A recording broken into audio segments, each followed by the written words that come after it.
Hello everyone. పచ్చి రొయ్యలు గోంగూర ఈ రెసిపీ ఎంతమందికి ఇష్టమో కామెంట్ చేసేయండి. రెసిపీలోకి వెళ్ళిపోదాం.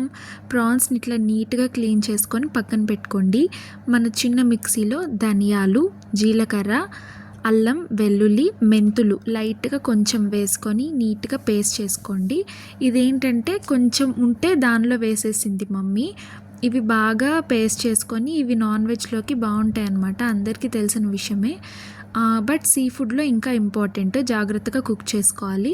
అలాగే ప్రాన్స్లో ఉప్పు, పసుపు వేసి నీట్గా బాయిల్ చేసుకున్న తర్వాత ఇందాక మనం చేసుకున్న పేస్ట్, కారం కొంచెం ఎక్కువే పడుతుంది నాన్ వెజ్ కాబట్టి, లేదంటే కొంచెం ఆర్డర్ వస్తుంది అనమాట, బ్యాడ్ ఆర్డర్. సో నీట్గా మిక్స్ చేసుకొని పక్కన పెట్టుకోండి, అన్నిటికీ పట్టేలాగా. ఇదిగో ఈ విధంగా నీట్గా పెట్టేసుకోండి. తర్వాత బాండీలో ఆయిల్ పోసుకొని సన్నగా తరిగిన పచ్చిమిర్చి, ఆనియన్స్, టొమాటోస్ యాజ్ యూజువల్గా కొంచెం పెద్ద సైజులో కట్ చేసుకొని వేసుకోండి. అలా అయితే ఈ కర్రీ ఇగురు అంటారు కదా, సో దానిలోకి ఇంకా టేస్ట్గా ఉంటుందన్నమాట. మరీ చిన్నవైతే బాగుండదు.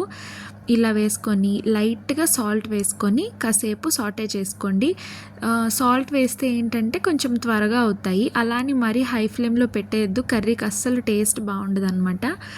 ఇలా చేసిన తర్వాత కాసేపటికి కలర్ చేంజ్ అవుతాయి మన వెజ్జీస్.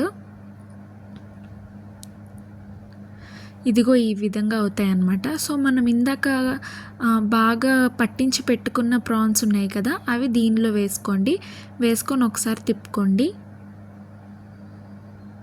తిప్పుకున్న తర్వాత కావాల్సినంత వాటర్ వేసుకోండి, మరీ ఎక్కువ కాదు, మీరు తీసుకున్న క్వాంటిటీకి తగ్గట్టు.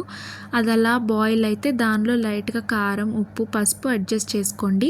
ఇందాక మనం వేసిన పేస్ట్ ఇంకా కొంచెం వెయ్యాలి, ఎందుకంటే కర్రీ అంతటికి మంచిగా పట్టాలి కదా. ఓన్లీ ప్రాన్స్కే పెట్టేస్తే అయిపోదు, బాయిల్ అయినప్పుడు కొంచెం పోతుంది. సో ఇది వేసుకొని మూత పెట్టేసుకోండి.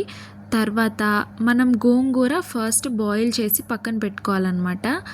అది తీసుకొని ఆ పేస్ట్ని దీనిలో వేసి నీట్గా మిక్స్ చేసుకోండి. ఇదిగో ఇట్లా మొత్తం కలిసేలాగా మిక్స్ చేయాలన్నమాట.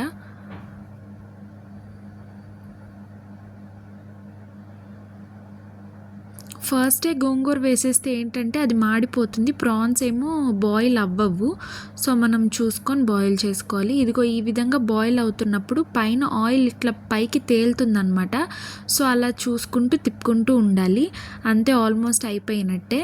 అంత సిమ్లోనే పెట్టి బాయిల్ చేసుకొని చివరగా కరివేపాకు, కొత్తిమీర వేసుకొని గార్నిష్ చేసుకుంటే అంతే, ready. Thank you for watching. Please like, share and subscribe.